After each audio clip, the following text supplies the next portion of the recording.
Welcome back to Nick Lenz's Comic Corner Classic Lesson on Classics.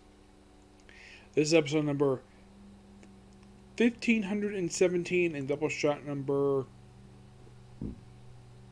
1411.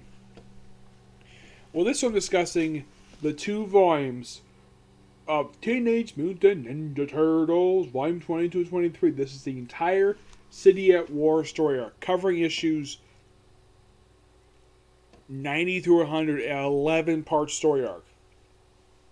Now, we have Karai, who had come back to New York after spending some time in Japan. This happened in the TMNT Universe series, which I didn't really get of why they ended the book after only 25 issues. It made no freaking sense at all.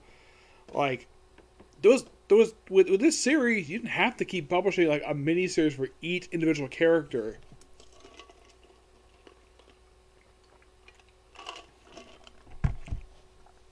So they come back, and of course, in this storyline, we have, of course, Splinter. Throughout the first few issues, that basically has built up to the storyline.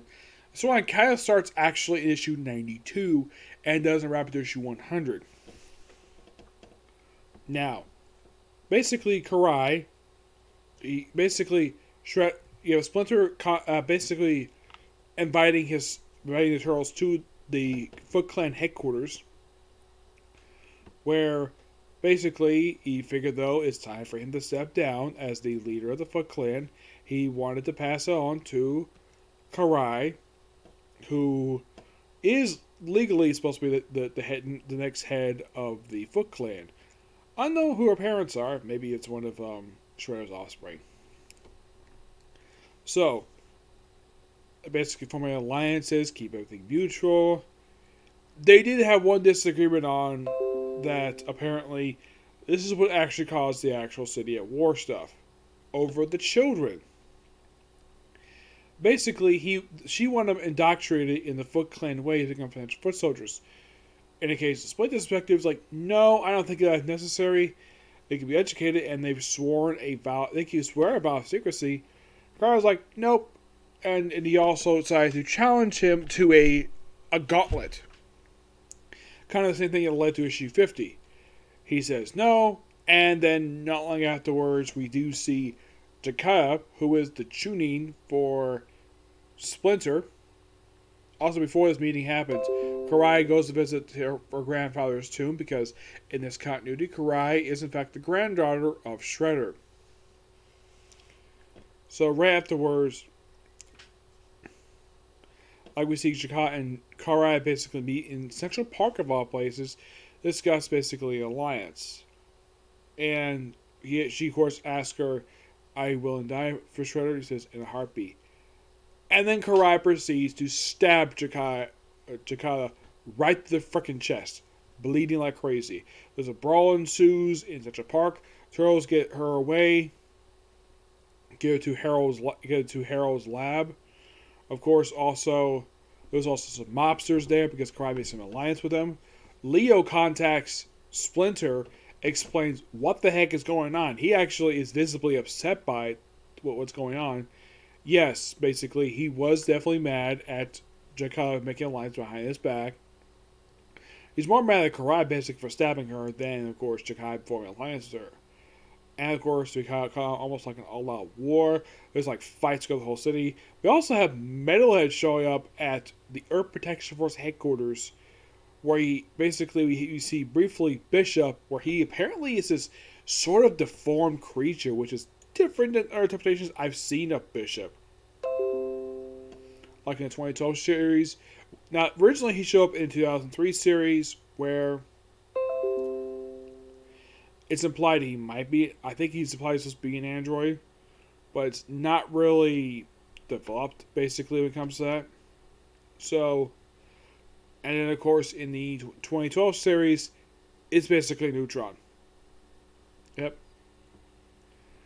This one is it's basically, for this version of Bishop, it's very similar to that. Except he's basically kind of like a walking, floating baby. Now, question is, how the heck did Bishop get this way?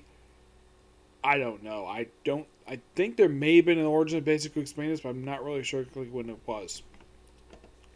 So then, of course, as headquarters, if they get a new body, like, oh, is suit's ready? Okay. Put suit on. And then Metalhead shows up. Yep, off resistance, basically with the mutants. And of course, we also have Stockman basically going to basically, he's in the planning stations. He's basically running for the mayor of New York. Which then we have the actual ceremony where we have sort of like, I think he just won the election. Probably pretty easily because there's no mention of the fact that anybody ran against him. And of course, Old Hobbs shows up.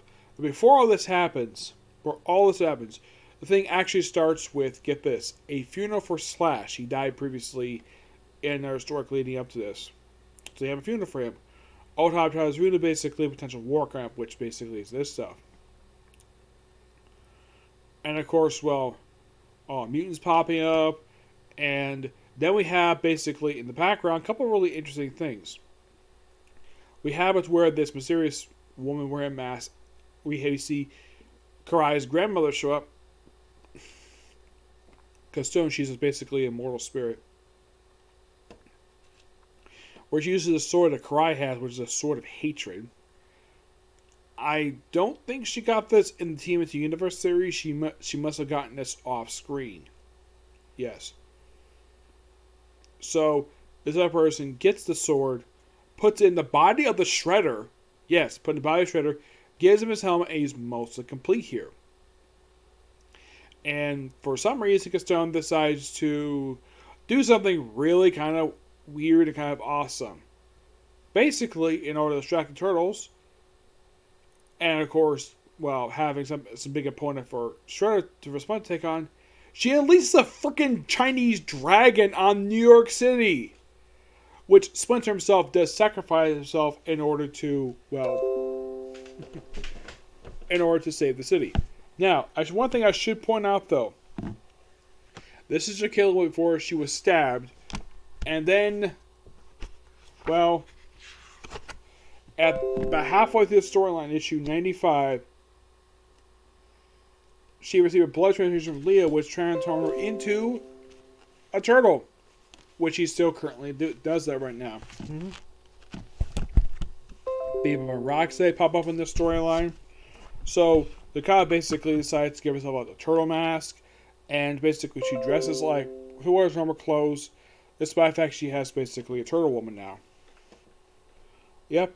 And of course, Shredder himself basically, well, Splinter himself sacrificed in order to take out the dragon.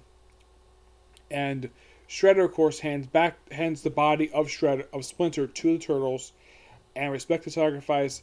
And from what I could tell, the actual conflict between Clan Hamato and the Foot Clan is officially over. And of course, the body is in the ground. We see all the turtles' allies.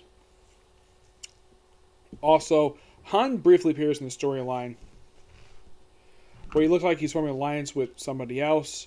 But then, of course, he actually dies. Yes, Hun dies. Yeah, Hun dies in this story. And Casey Jones, who had been the leader of the Purple Dragons at this point, still the leader. Purple Dragons honestly don't do very much in the storyline. No, mostly just a lot of mobsters and like a bunch of other stuff. Now, yes, the title itself is taken from an actual story arc that Kevin Easton and Peter Laird did for the original series. This was actually toward the end of the original volume for the series. And that storyline was just around the same length as... Actually, that storyline was longer. That was like 20 issues, that one was. I read. It is really, really long. This here is 11 parts. And this is kind of, in a way, a second really big conflict the Turtles have ever dealt with. The last time, basically, was 2 years into the title's run, when Leonard was brainwashed to become a Chunin for the Shredder. And the Shredder's been resurrected now. Unknown if his grudge against Turtles is pretty much over, but the grudge between the clans, that's pretty much over with. And he, of course, honors Splinter's sacrifice by not doing anything to him, just hands his body over, takes him and his wife, and just walks away. The ending is actually pretty decent for what it is, but this storyline itself is really freaking good.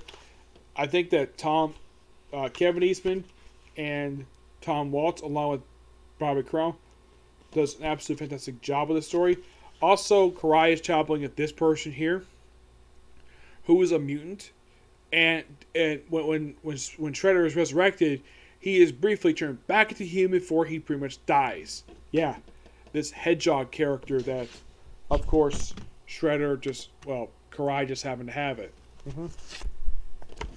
But yeah, an excellent storyline. I give this one a 10 out of 10. It's really good. Yeah, my local library basically took a while to get more trades in, but now we have this. I believe that despite the fact you have Bebop and Rocksteady appear in the story, they don't really do anything. Not really, no. Metalhead's involved basically is more of a subplot in here. But if you would think of like all the characters, oh yeah, this also has a very interesting ending to it, where apparently we see Leatherhead walk about in the planet, the Neutrinos planet, which by the way, Future Sword is there too, and then of course we see, of course, Leatherhead there, and he's got an Utrom in his belly. Does that mean General Krang is alive? Unknown. It's kind of weird though to see one of the Utrons take over Leatherhead's body, because General Krang was eaten by Leatherhead basically as, well, response basically for him torturing him. Yep. That was the ending to this. That really is something. Oh, in case you're curious though, like, how many more issues have been released since the storyline wrapped up? Now, was there any issues released this week? No. There was one released a couple weeks ago. I think there's one that was set to come out soon. In case you're curious to like how many issues so far, right now it is 119 right now. Mm-hmm. And here's a fun fact for you when it comes to this series. It is by far the first ever series under IDW to have an actual 100th issue. It is also the second longest running title under IDW behind G.I. Joe American Hero. Yep, it is the second longest one. It produces, well, in the case of G.I. Joe, I believe it's published almost 100 issues. Like, I think it's reaching almost like issue with potentially for American Hero about 300. I know that not long after, I'd say within just a few years after the title resumed, reached issue 200 pretty quickly over the course of a few years. For that one, it's up to issue 285. I mean, right now, it's like basically the 255th issue of this particular run was considered to be kind of in a way the 100th issue published under IDW. And overall, if you think how many issues it put out, it's like 130, which makes it basically like 11 issues longer than this book has. Yep. Not much to say about for these two trades. They're very good, and I do recommend it if you're a Turtles fan. I'm hoping my hands on the next trade soon. Okay, so that's it for Sick of You. Next one's going to be Mystical vs. Dragon Maid. Okay, next video. Bye.